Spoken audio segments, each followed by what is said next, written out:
Deməli, çoxalma və çoxalma orqanlarıdır dərsimiz. Çoxalma və çoxalma orqanlarından danışanda hər bir canlıda müxtəlif cür çoxalma baş verir. Bunlar əslində bir ortaq xüsusiyyəti var ki, embrional, postembrional dövrə bölünür və digər bir ortaq xüsusiyyəti var ki, qametlər əmələ gəlir, spermatozoidlər, spermlər, yumurta hüceyrə. Bu şəkildə mayalanma gedir, ziqot əmələ gəlir. Bu ortaq xüsusiyyətdir. Amma hər birinin inkişafı əslində müxtəlif yollarla, yəni özlərinə uyğun bir uyğunlaşmalarla baş verir. Məsələn, quşlarda yumurta əmələ gəlir, qurbağalarda, balıqlarda kürü ilə, sonra nə bilim kəpənəklərdə görürsüz, məsələn, tırtıldır, pupdur, amma o da yumurta hüceyrə, yumurta yeni əmələ gəlir. Sonra insanda məsələn, bu canlıya baxırıq, burada hüceyrənin daxilində çoxalır artıq bu. Hidrada tumurcuqlanma ilə, bu qeyri-cinsi çoxalmadır bunlar. İkiyə bölünmə ilə, yəni cinsi və qeyri-cinsi olaraq bölünüb. Burada qeyri-cinsləri də göstəribdir. Yuxarıda cinsləri göstəribdir. Cinslərdə əsas xüsusiyyəti odur ki, deməli, qametlər əmələ gəlir. Cinsinin əsas fərqi xüsusiyyəti budur və bütün canlılarda cinsi çoxalma gedən bütün canlılarda qametlər əmələ gəlir və ziqot əmələ gəlir. Qeyri-cinsidə isə bir valideyn fərdi iştirak edir və orada artıq qametlər əmələ gəlmir.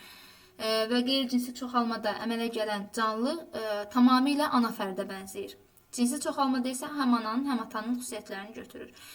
Deyirik ki, qametlər əmələ gəlir. Biz insandan danışacağıq. İnsanda erkək qamet və dişi qamet anlayışı var. Erkək qamet olacaq spermatozoid, dişi qamet olacaq yumurta hüceyrə. Spermatozoid erkək fərddə əmələ gəlir. Spermatozoid 3 hissədən ibarətdir. Başcıq, boyuncuq və quyruq.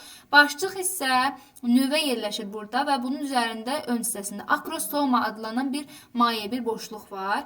Boyuncuq hissədə mitoxondrilər yerləşir və çoxlu enerji istehsal edir və quyruq hissə demək olar ki, heç bir fəaliyyət həyata keçirmir. Quyruq ancaq hərəkəti həyata keçirir və enerjini də dediyimiz kimi boyundakı mitoxondrilərdən alır. İndi bu akrosom hissəsi var, bax bütün rənglə göstərilən. O, yumurta hüceyrəyə daxil olarkən yumurta hüceyrənin divarını, yəni xarici qatını dəlib keçmək üçündür. Yumurta hüceyrə özü də 2 qatdan ibarətdir membranı. Xarici xovlu qişası var. 2 qatdan ibarət demək də onun xarici xovludur yumurta hüceyrə və daxilində nüvəsi var. Yumurta hüceyrə spermatozoiddən iridir. İridir və ehtiyat qida maddəsindən malikdir yüksək şəkildə. Belə, yumurta hüceyrədə dişi orqanizmdə əmələ gəlir. Gələk qadın və erkək cinsi orqanlarına, amma burada sən onu göstərməyib heç. Göstəribdir. Qadın və kişi cinsiyyət sisteminə. Kişi cinsiyyət sistemindən birinci danışaq, çünki daha sadədir. Qadın cinsiyyət sistemi ona baxanda mürəkkəbdir. Kişi cinsiyyət sistemi əlbəttə ki, 2 dənə toxumluqdan ibarətdir. Bu 2 dənə toxumluğun 2 çıxarıcı kanalı var və bir dənə prostat vəzi var. Bunların sayları düşür. Neçə toxumluq, neçə prostat vəzi və s. kimi. Bir neçə dənə kisələr və s. kimi. Yadınızda qalsın. 2 toxumluq, 2 kisə, bir dənə prostat vəzi var. Və toxumluqda əmələ gəlir spermilər, yəni spermi hərəkətsiz olur, qamçıları olmur. O gəlir prostat vəzi mayesinə düşdükdə artıq qamçı qazanır, yəni hərəkətli olur. Sonra kişilərdə toxum çıxarıcı kanal var, bir də cinsiyyət orqanı var. Bu 2 funksiyanı yerinə yetirir. Həm ifrazat orqanı funksiyasını, həm də xarici cinsiyyət orqanı funksiyasını yerinə yetirir. Belə. Və bir də yadınızda saxlayın ki, toxumluqlar kişilərdə deməli, təbii ki, cinsiyyət vəziləridir və onlar çanaq boşluğunda yerləşmir. Yəni, heç bir boşluqda yerləşməyən qarışıq sekresiya vəzisidir. Gəldik qadınlara. Qadınlarda isə bütün cinsiyyət sistemi çanaq boşluğunda yerləşir. Yəni, onun toxumluqları, qarışıq sekresiya vəziləri çanaq boşluğunda yerləşir. Qadınların deməli cinsiyyət sistemi orqanları, bax, ən çox düşən sual budur ki, uşaqlıq boynu harda yerləşir? Bax, uşaqlıq yolu var, uşaqlıq boynu var və uşaqlıq var. Uşaqlıq boynu uşaqlıqla uşaqlıq yolunun arasında yerləşir. Bir dənə uşaqlıq var və 2 dənə uşaqlıq borusu var. Bax, bu uşaqlıq borusudur. Yumurtalıqlar yerləşir kənarlarda. 2 dənə yumurtalıq var və yumurtalıqlarda çoxlu folikullar olur ki, bu folikulların içərisində yumurta hüceyrə olur. Və bu şəkildə elə bir folikul partlayıb yumurta hüceyrə xaric düşəndə bu uşaqlıq borusunun bu saçaqlı hissəsi o hüceyrəni təzədən qaytarır, atır boruya və o şəkildə gəlir, düşür əslində uşaqlığa deməli yumurta hüceyrə. İndi insanın deməli cinsiyyət sistemində uşaqlıq borusuna ibarətdir. Yumurtalarda didi folikullar yumurta hüceyrə inkişaf edir və inkişaf edir və düşür. Burada tam uşaqlıq borusu tərəfdən inkişaf, mayalanma hüceyrə inkişafı uşaqlıq borusuna baş verir. Hə, bu mayalanmanı deyir. Bu hissəyə hələ gəlməyək. İlk əvvəl sırayla gedək də, izahatı belə gedək ki, daha rahat öyrənin. İndi qələmi götürək bir dəqiqə. Dedik ki, qadınlarda cinsi yetişkənlik başlayır 10-12 yaşlarından. 10-12 yaşlarından. Kişilərdə cinsi yetişkənlik 13-14 yaşlarından başlayır. Ona görə də qadınlarda immunitet sistemi kişilərdən daha tez başlamış olur. Bu cinsi yetişkənliyə başlı sikli qadınların immunitet sistemini gücləndirir. İmmun sistemi qadınlarda daha güclü olur. Bundan başqa, qadınlar anadan olarkən onların bədənində deməli 400 minə qədər ikisi birlikdə gedir burada söhbət. 400 minə qədər. 400 min. 400 min nə olur? Folikul olur. Yəni yumurta hücrələri olur. Bunlardan bütün ömrü boyu yetişdirə bildiyi 350-500'dür. Bu tək yumurtalıq üçündür. Bax, bu dimdə belə bir sual var. 350-500. Yəni bir yumurtalığı 350-500 yumurta hücrəyə yetişə bilər bir ömür boyu. Bir ömür boyu. Belə. Yəni 400 min anadan olanda var, amma 350-500'ü yetişə bilər ölənə qədər. Sonra 10-12 yaşlarından başlayır, düz davam edir 45-55 yaşlarına qədər. 45-55 yaşlarında artıq aybaşı sikli kəsilir, qadın klimaks dövrünə keçirir. Sonra bu belə. Bundan başqa, amma kişilərdə eyni şey deyə bilmərik. Kişilər anadan olanda onlarda cinsiyyət hüceyrələri olmur. Kişilər 13-14 yaşından sonra artıq onlarda cinsiyyət hüceyrələri əmələ gəlməyə başlayır. Fikir versən, deyirik ki, anadan olanda 4000 cinsiyyət hüceyrəsi var idi qadında. 350-500'ü yetişir. Amma kişidə ümumiyyətlə cinsiyyət hüceyrəsi olmur, 13-14 yaşından sonra əmələ gəlməyə başlayır. Bu da belə.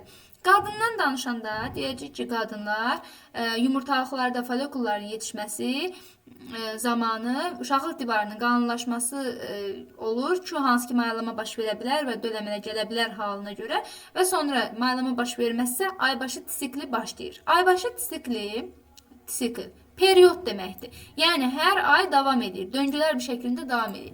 Bu aybaşı sikli hər yumurtalıqda bir dəfə başlayır. Bu nətər olur? Yəni belə deyək də, məsələn bu ay bu yumurtalıqda olubsa, belə deyək, qoy belə.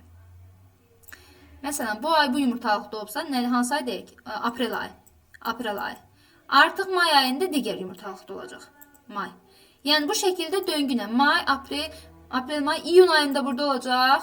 İyul ayında burada olacaq. İyul. Yəni növbəli bir şəkildə yumurta hüceyrələr deməli burada folikullar daha doğrusu yumurtalıqlarda növbəli bir şəkildə yetişir və periodlar şəklində baş verir. Normalda aybaşı sikli 28 günlük bir sikl 28 günə əhatə edir və sikl 3 hissəyə bölünür. Aybaşı fazası, aybaşıdan sonraki faza, sarı cisim fazası. Aybaşı fazası 4-5 gün çəkir, 4-5 gün çəkir və bu zaman nə baş verir? Uşaqlığın divarı, qalınlaşmış divarı soyulub tökülməyə başlayır.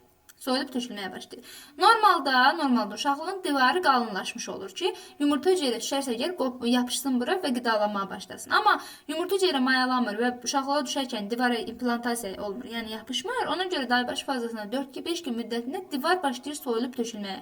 Bu da qanlı bir hal olaraq, yəni bilirsiniz də olur. Bu 6-cı gündən artıq 5 günün sonunda 6-cı gündən bərpa olunmağa başlayır. 6-cı gündən. 6-cı gündən bərpa olunmağa başlayır və 9-10 gün bərpası davam edir. 10-cu günü ovülyasiya baş verir. Ovülyasiya da deməkdir ki, yumurtlama. Yəni burada böyüyən folikullardan, təsəvvür edin ki, bax buradakı folikullardan biri partlayır. Yumurta hüceyrəni atır qarın boşluğuna. Yumurta hüceyrəni bax bu saçaqlar tutur təzdəndən. Sovurur sanki. Atır bax belə uşaqlıq borusuna. Yumurta hüceyrə artıq olur uşaqlıq borusuna. Bu adlanır ovülyasiya, yəni yumurtlama. Baxın burada da göstərib görürsünüz. Folikul yetişir və ovülyasiyada, yəni 14-cü gündə partlayır, düşür çölə. Düşəndən sonra uşaqlıq borusuna bu yumurtanı qaytarandan sonra bu partlamış folikulun əvəzində pi topalanır və o pi olur sarı cisim. Sarı cisim müvəqqəti daxili sekresiya vəzimizdir.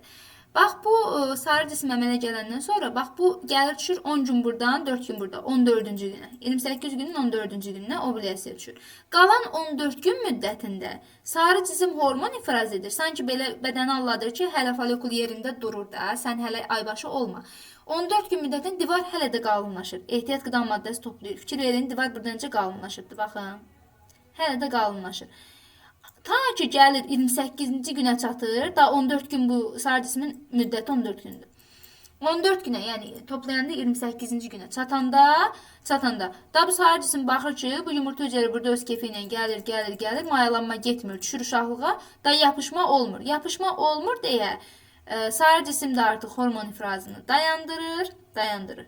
Yenidən divar başlayır yenə soyulub tökülməyə.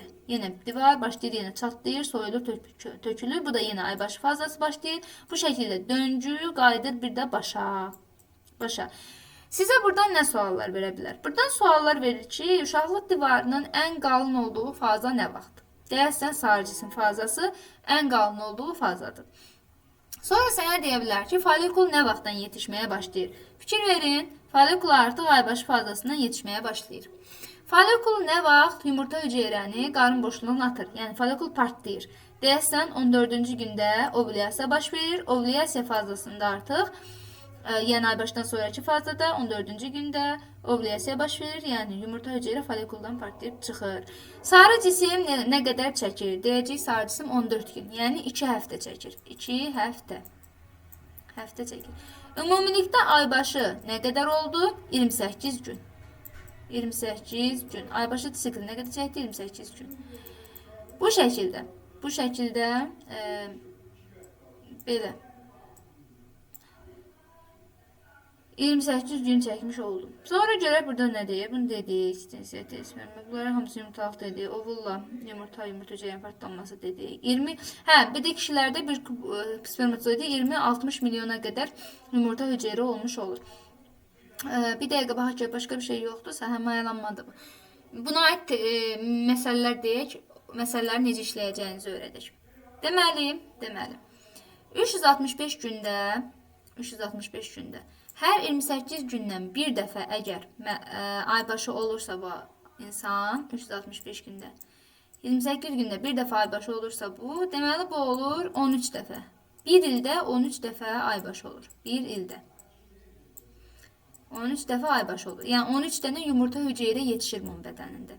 Bir ildə. Və bu 13-ün 7-si tutaq ki bu yumurtalıqda olur. 6-sı bu yumurtalıqda. Növbəli olmur. Bir növbə buna, bir növbə buna, bir növbə buna, bir növbə buna. Yəni sənə 2 il çıxıbsa cavabda, 2 il. Tapmısan ki bu 2 il müddətindədir. 2 ildirsə, onda bu 26 dənə aybaşı olubdur. 26-nı artıq bölərsən 2-yə, deyərsən ki 13 dəfə sağda olubdur, 13 dəfə də solda yumurta hüceyrə yetişibdir. Yəni verilmiş ədədi həmişə 2-yə bölün. Əgər tək ədəddirsə, birini tam, digərini ondan bir rəqəm aşağı götürün. Tutar ki 39 almısınızsa, 39-u 2 yerə böləndə eləyir, birinə 38 bölünə eləyir. 39 2 bölünə bir dəfə, 9 dəfə. Birinə 19 düşür, birinə 18. Deyərsən ki, sağ yumurtalıq maksimum 19, minimum 18 dəfə yumurta hüceyrə yetişdiribdir. Bax bu şəkildə. Amma cüt rəqəm düşürsə, cüt rəqəmi eləcə 2 yerə bölün. Yəni çox belə evirib çevirməyin. Bir ildə də dediyimiz kimi 6-7. Sonra bir tisikldə 2 həftə deməli sarı cisim fazası olur. Yəni 14 gün. Həftə ilə sənə verir ki, tutaq ki 8 həftə. 8 həftə bu adam sarı cisim hormon ifraz edibdir. 8 həftə sarı cisim hormon ifraz edibdir. Onda sən 8 həftəni bölərsən 2-yə, taparsan ki 4 dəfə deməli bunda nə olubdur? Yumurta hüceyrə yetişibdir. Bu 4 dəfə aybaşı olubdur. Çünki bir aybaşda 2 həftə çəkir bu. 8 həftə çəkmək üçün bu 4 dəfə gərək aybaşı olsun. 4 dənə də yumurta hüceyrə yetişsin bunda. Bu belə bir məsələ. Sonra məsələlərdə ən çox bu yaşla bağlı düşür. 10-12 yaşla bağlı. Maksimum, minimum. Bir qadının tutaq ki 20 yaşı varsa, bu maksimum 10 dəfə 10 ildir aybaşı olur.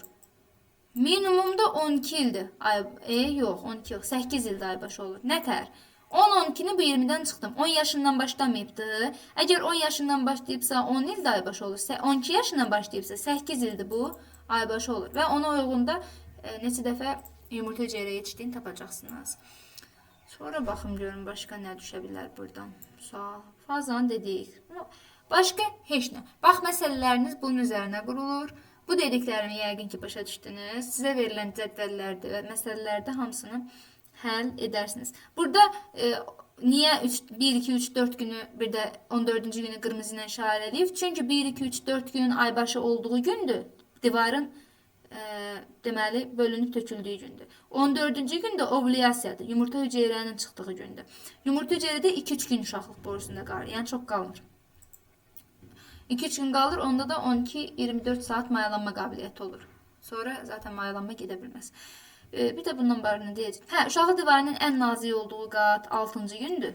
Aybaşından bitdiyindən başlayır. Bu arada 4-5 gün ərzində uşaqlıq divarı qəti bir şəkildə sağalmır. Çünki divar öz-özünü hər gün parçalayır, tökür. Hər gün parçalayır, tökür. Ona görə bura qaysaq qoymur, sağalmır. Amma 6-cı gündən bitiş günündən artıq başlayır divar sağalmağa. Ona görə ən az sağaldığı, ən zəif qat olduğu vaxt olacaq 6-cı günü.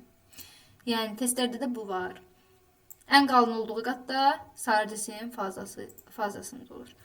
Belə, buradan sözünüz, sualınız, qızlar. Heç nə. Əla. Yoxdur mən. Bir dəqiqə, onu da bunu dayandır.